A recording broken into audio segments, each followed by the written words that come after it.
Tingnan niyo, may paslit na kasali. Oo, siguradong iiyak yan na parang sanggol mamaya. Bata, umuwi ka na lang. Hinahanap ka na ng nanay mo. Seryoso ka ba sa labang ito? Oo, seryoso ako. Bakit mo tinanong? Huwag mo akong sisihin kapag nalumpo ka. Swerte naman ng lalaking yan. Kaya mong pabagsakin ng bata yan kahit sa isang suntok lang. Ang laban dito sa unang palapag ay para makita ang kakayahan ng mga manlalaro. Kailangan niyo maipakita sa ating huwes ang lahat ng inyong makakaya sa loob lamang ng 3 minuto. Ano? 3 minuto? Ang segundo pa lang. Ngayon, ang laban ito. Simulan na! 1 segundo. 2 segundo. Kailangan ko lang siya tulak ng malakas. 3 segundo.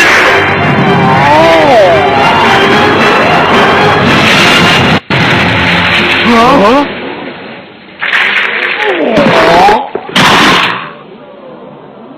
Ang galing! Ha? Hindi ko akalain gano'n na pala ako kalakas. Anong klaseng nila lang yung batang yan? Hindi siya tao, isa siyang halimaw. 2055. Ha? Ano yon? Pumunta ka na sa ika-50 palapag. Galingan mo pakikipaglaban, ha? Ah, sige.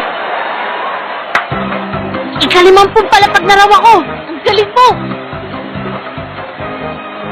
Numero 2054 at 2039, pumunta sa link A.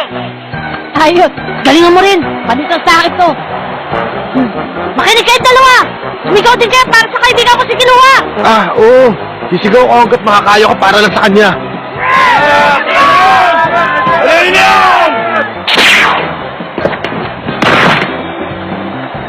Ang galing mo.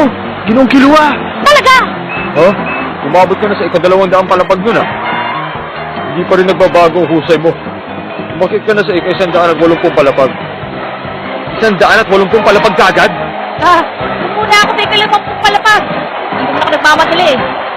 Tingnan nyo! Isa pang mahusay dito! Ha? Siya yung bata kanina. Tama na yan!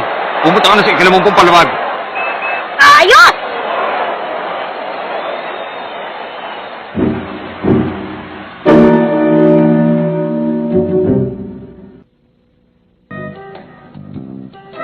Sa gusaling ito, ang bawat bahagi ay binubuo ng 10 palapag at kailangan niyong umabot sa ika-200.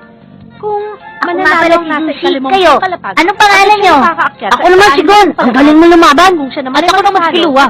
Kiluwa, mabuti pagkakilala tayo. Siya nga pala, kung siya makakaabot sa ika-100 palapag, ang susunod niyang laban ay sa pribadong silid na. Naintindihan niyo na ba ako?